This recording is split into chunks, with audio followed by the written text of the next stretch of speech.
पहले दोस्तों आज हम बात करने वाले हैं यूकेपीएससी के प्रीवियस ईयर के क्वेश्चन। तो यूकेपीएससी के प्रीवियस ईयर के सारे के सारे क्वेश्चन पेपर हम आपको इसमें दिलाएंगे। ये क्लास डेली बेसिस पे आपके 6 PM पे चलेगी।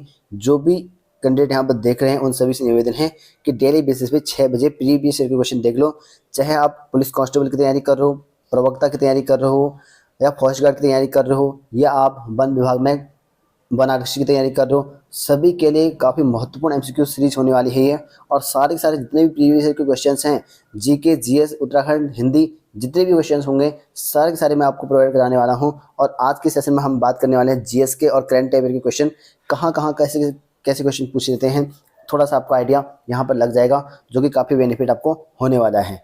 तो यहाँ पर देखिए 2020 में पेपर आपका निकाला गया था, जिसका यहाँ पर प्रवक्ता का था।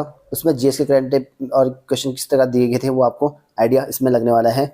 और क्योंकि आपके जो पुलिस है, कांस्टेबल वाला, चाहे आप यहाँ पर वन आरक्षी वाला हो और लेखपाल पटवारी हो, तो सभी के सभी इसी तरह के क्वेश्चन पूछने वाले हैं यूकेपीएससी। ठीक है। और जीएस देख लीजिए आज का, जिसमें फर्स्ट क्वेश्चन है आपका, भारतीय संविधान के अनुच्छेद 243 का संबंध निम्नलिखित में से किससे है। तो यहाँ पर 243 का संबंध आपका पंचायती राज से है, तो ए ऑप्शन बिल्कुल सही आंसर हो जाएगा। अगला क्वेश्चन है कि प्रतिवर्ष मानवाधिकार दिवस कब मनाया जाता है। ये आपका 10 दिसंबर को मनाया जाता है। मोस्ट इंपोर्टेंट क्वेश्चन है। और देखिए प्रीवियस ईयर के क्वेश्चन करने का फायदा क्या होगा आपको, इससे क्या होगा, कुछ क्वेश्चन ऐसे होते हैं जो रिपीटेड होते हैं, यूकेपीएससी हमेशा रिपीट करता है। ठीक है। ये यूकेपीएससी की तरह पेपर नहीं होगा आपका। यूकेपीएससी का लेवल आपको समझना पड़ेगा, पेपर का पैटर्न समझना पड़ेगा। लगभग पिछले 10 साल से हम लगातार कितने पेपर आए हैं क्वेश्चन, उसके सब कुछ इंक्लूड करके आपको देने वाले हैं लगभग। ठीक है।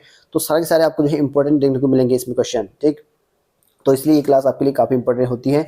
ओलंपिक मसाल किसका प्रतीक है। तो ये आपका निरंतरता का प्रतीक है। सी ऑप्शन बिल्कुल सही आंसर हो जाएगा। अगला क्वेश्चन है यहाँ पर करंट क्वेश्चन है कि अंतर्राष्ट्रीय बैडमिंटन संघ के किस भारतीय बैडमिंटन खिलाड़ी को IM बैडमिंटन जागरूकता अभियान हेतु राजदूत बनाया। तो ये उस टाइम का करंट का अफेयर है, करंट अफेयर क्वेश्चन था। बी ऑप्शन बिल्कुल सही आंसर था इसका। अगला क्वेश्चन था इलेक्ट्रा कोल्ड कप किस खेल से संबंधित है। मोस्ट इंपोर्टेंट क्वेश्चन ये आपका टेबल टेनिस से है। बी ऑप्शन बिल्कुल सही आंसर है। अगला है, ये भी करंट का था उस टाइम का, निम्नलिखित में से जो है केंद्र शासित प्रदेश राज्यों के विलय हेतु संसद द्वारा दिसंबर 2019 में बिल पारित किया गया। देखिए 2021 में 20 में पेपर हुआ था, या आपका 21 में पेपर हुआ था, 2019 का पूछा गया है लगभग, क्योंकि इंपॉर्टेंट क्वेश्चन होते हैं तो 1 साल 1.5 साल पुराना क्वेश्चन पूछ लिया जाता है। तो ये आपका दादर और नगर हवेली और दमन दीव, इसका मर्ज कर दिया गया था केंद्र शासित प्रदेश इसको। ठीक है। तो ये दोनों मर्ज हो चुके थे और अधिनियम आपका 2019 का था। अगला क्वेश्चन है कि भारत के सतीश धवन अंतरिक्ष केंद्र श्रीहरिकोटा से किस तिथि को अपने चंद्रयान-2 अंतरिक्ष यान का जो है प्रक्षेपण किया गया। तो ये किया गया था आपका 22 जुलाई 2019 को। देखिए 1 साल पुराना करंट अफेयर पूछा गया है, तो आपको यानी कि 1 साल पुराना अच्छे से याद होना चाहिए। अगला क्वेश्चन था कि भारतीय सिनेमा में योगदान के लिए दिए जाने वाला सर्वश्रेष्ठ पुरस्कार दादा साहब फाल्के सन 2018 का किसे दिया गया था। 18 का भी पूछ रखा है, 2020 में पेपर हुआ था, 18 का भी पूछ रखा है, देख सकते हैं यहाँ पर।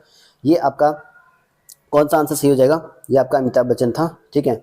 उसके बाद 2019 वाला रजनीकांत को दिया गया था। ठीक है। और कमेंट करके बताना 2020 का अभी हाल ही में दिया गया है, किसको दिया गया है, कमेंट करके जरूर बताना, आपको पता भी होगा। ठीक है। कमेंट करके बता देना। अगला क्वेश्चन है कि श्री सुंदर पिचाई किस कंपनी के मुख्य कार्यकारी अधिकारी यानी कि CEO हैं। तो ये ऑप्शन इसका सही आंसर था BNC। ठीक है। उस टाइम BNC, तो ये आपका ये ठीक है, एप्लावेट इंक और गूगल LLC, यहाँ पर इन दोनों का आंसर सही था। अगला क्वेश्चन है संयुक्त राष्ट्र जलवायु परिवर्तन फ्रेमवर्क के अंतर्गत COP यानी कि COP25 सम्मेलन कहाँ जीता। COP25 का हुआ हाल ही में, COP26 हुआ आपका ग्लासगो में हुआ COP26 का।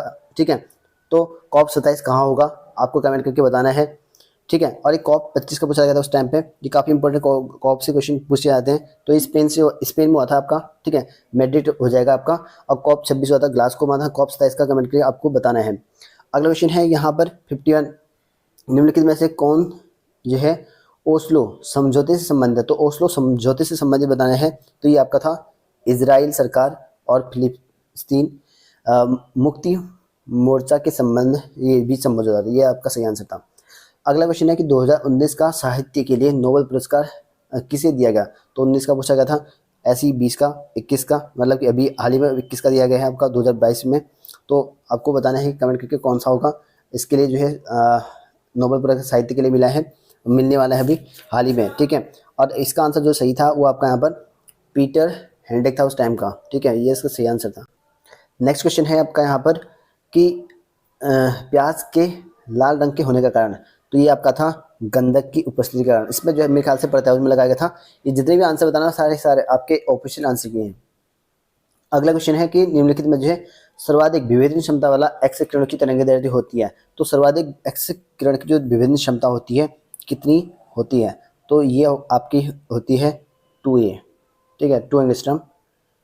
अगला क्वेश्चन है कि यदि माता पिता दोनों का रक्त समूह AB पॉजिटिव हो तो उनके बच्चों में रक्त समूह हो सकते हैं, तो क्या क्या हो सकता है, बच्चे जो है AB पॉजिटिव, A पॉजिटिव या B पॉजिटिव, ये हो सकता है, इसके चांसेस ये है। अगला क्वेश्चन है कि लोहे में जो है जंग लगने से बचाने के लिए जिंक की परत चढ़ाई जाती है, इस प्रक्रिया को क्या कहते हैं, तो इसको कहते हैं गैल्वेनाइजेशन, तो आपका गैल्वेनीकरण आपका सही आंसर हो जाएगा, ए ऑप्शन। अगला क्वेश्चन था कि प्रकाश वर्ष किस भौतिक राशि की इकाई है, तो प्रकाश वर्ष आपकी दूरी की है, तो बी ऑप्शन बिल्कुल। अगला क्वेश्चन है कि सोलर सिस्टम और मतलब कि सोलर सेल और सोलर ऊर्जा को किस ऊर्जा के रूप में जो है परिवर्तन करता है, तो प्रयोग किस में करता है, तो ये करता है आपका विद्युत ऊर्जा में, डी ऑप्शन सही आंसर हो जाएगा। अगला क्वेश्चन है कि रक्त में पाए जाने वाले कणिकाएं जिनका संबंध रोग प्रतिरोधक क्षमता से है, तो कौन से वैसे होते हैं रोग प्रतिरोधक क्षमता, तो ये आपका होते हैं श्वेत रक्त कणिकाएं। अगला है टीकाकरण किसने शुरू किया, तो टीकाकरण अगर बात करूँ तो एडवर्ड जेनर, ठीक है, तो एडवर्ड जेनर ने जो है टीके की खोज की थी। ये टीके की खोज के क्वेश्चन कई बार रिपीट हो रखे हैं, क्वेश्चन आपको रिपीटेड मिलेंगे हर बार, ठीक है, इसलिए आपको प्रीवियस ईयर के क्वेश्चन करने बहुत इंपॉर्टेंट है। अगला क्वेश्चन है कि वाहनों में जो है पीछे का ट्रैफिक देखने के लिए किस प्रकार का दर्पण प्रयोग में लाया जाता है, तो ये आपका उत्तर लेंस, ए ऑप्शन। अगला है कि एक लुढ़कती हुई गेंद कुछ दूर जाकर रुक जाती है, क्या यह क्यों रुक जाती है, तो कौन सा लगता है इसमें फोर्स, तो आपका घर्षण बल के कारण, ठीक है, तो ये आपका सी ऑप्शन। अगला क्वेश्चन है कि यहाँ पर नानाघाट अभिलेख निम्नलिखित में से किस शासक के विषय में विस्तृत जानकारी प्रदान करता है, तो ये कौन सा है, तो इसका आंसर आपका यहाँ पर हो जाएगा, ठीक है, ए ऑप्शन, ठीक है, सातकर्णी प्रथम। अगला है गुरिल्ला युद्ध प्रणाली, ये गुरिल्ला युद्ध प्रणाली के संबंध में शिवाजी का अग्रगामी किसे माना जाता है, तो शिवाजी का जो अग्रगामी था वो मलिक अंबर था, सी ऑप्शन बिल्कुल सही आंसर है। अगला है इंडिया विंग्स फ्रीडम, तो ये किसकी पुस्तक है बताना है, मौलाना अबुल कलाम आज़ाद, बी ऑप्शन बिल्कुल सही आंसर हो जाएगा। निम्न में बताना है कि 15 अगस्त 1947 में भारतीय राष्ट्रीय कांग्रेस का अध्यक्ष था, तो उस टाइम पे जब 15 अगस्त 1947 आज़ादी के टाइम में कौन भारतीय कांग्रेस का अध्यक्ष था बताना है, ये आपका JB कृपलानी, ये कि आपका आचार्य JB कृपलानी, बी ऑप्शन सही आंसर होगा। अगला क्वेश्चन है 2011 की गणना के अनुसार निम्नलिखित राज्यों में से किसमें अनुसूचित जनजाति की संख्या का प्रतिशत उसके कुल जनसंख्या के प्रतिशत के हिसाब से न्यूनतम है, तो सबसे कम बताना है कहाँ पर होगा यहाँ पे, ठीक है, तो आपका उत्तर प्रदेश में था। अगला सही सुमेलित करना, तो इस तरह का क्वेश्चन काफ़ी ज़्यादा पूछा जाता है, कौन सा सही सुमेलित है कौन सा नहीं है, तो इसमें नहीं पूछा गया है, तो फायन, ठीक है, फाहन अल्पास पर्वत ये सही है, और यहाँ पर मिस्टर राइन ये सही है, बूरा साइबियन ये बिल्कुल गलत है, तो आपका बी ऑप्शन बिल्कुल सही है, ठीक है, ये गलत बताया गया है। अगला क्वेश्चन है निम्नलिखित में से कौन सा एक जो है शीत जलधारा, ठीक है, गर्म जलधारा ठंडी जलधारा, ये क्वेश्चन आपका काफ़ी ज़्यादा क्वेश्चन बनते हैं, इससे अच्छे से नोट कर लेना इसको। इसका जो आंसर है वो आपका ये वाला है बेगुला जलधारा, ये आपका शीत जलधारा यानी कि ठंडा जलधारा है। अगला है कि निम्नलिखित में से बताना है यहाँ पर कि भारतीय राज्य में जो है सड़क सघनता शुरुआत है, सबसे ज़्यादा सघन जो सड़क बने हैं वो कहाँ बने हैं, ये आपका केरल में बने हैं, ठीक है, तो आपका डी ऑप्शन बिल्कुल सही आंसर हो जाएगा। अगला क्वेश्चन है कि ठीक है मैसाबी श्रेणी निम्नलिखित में से किस खनिज से संबंधित, तो मैसाबी श्रेणी जो है कौन से खनिज से संबंधित है बताना है, तो आपका लॉ एस्क बिल्कुल आपका सही आंसर इसका हो जाएगा। नेक्स्ट क्वेश्चन है डांगर बैंक, तो डांगर बैंक जो एक महत्वपूर्ण मत्स्य क्षेत्र जाना जाता है किस सागर में स्थित है, तो ये कहाँ है बताना है, तो वर्ल्ड लेवल के क्वेश्चन भी पूछे गए हैं जो कि उत्तर सागर में है, तो आपका बी सही है। तो करंट अफेयर की क्लास अगर चलानी हो तो आपको बता देना, लगभग जो है हमें काफ़ी उत्तराखंड राज्य के current affair plus all India के जो इंपॉर्टेंट क्वेश्चन है, ऐसा नहीं कि बेफालतू क्वेश्चन आ रहे, तो इंपॉर्टेंट क्वेश्चन करंट अफेयर अगर चलानी है तो आप मुझे कमेंट करके बता सकते हैं, वो भी मैं आपके लिए चला दूंगा, एक प्रीवियस वाले क्वेश्चन के और साथ में आपका करंट अफेयर, ताकि दोनों आपकी मजबूत रहें। ठीक है, अगला क्वेश्चन अगर बात करें तो यहाँ पर निम्नलिखित में से कौन सा जो है कोयला सर्वश्रेष्ठ प्रकार का, तो सबसे अच्छा जो कोयला है वो आपका कौन सा है, ये आपका एंथ्रोसाइट आपका सही आंसर हो जाता है, डी ऑप्शन। अगला है 1950 के भारतीय संविधान के भाग सी में कितने राज्य थे, तो 1950 में भारतीय संविधान में कुल अगर राज्य के बारे में बात करें तो उस टाइम पे कुल 10 राज्य थे आपके। ठीक है, ये आपके काफ़ी इंपॉर्टेंट क्वेश्चन है। अगला क्वेश्चन है यहाँ पर, भारतीय संविधान एक राष्ट्र का स्तंभ नामक पुस्तक को किसने लिखा, तो ये किसने लिखा था, ये आपका ग्रेनवेले ऑस्टिन, तो बी ऑप्शन बिल्कुल सही आंसर है।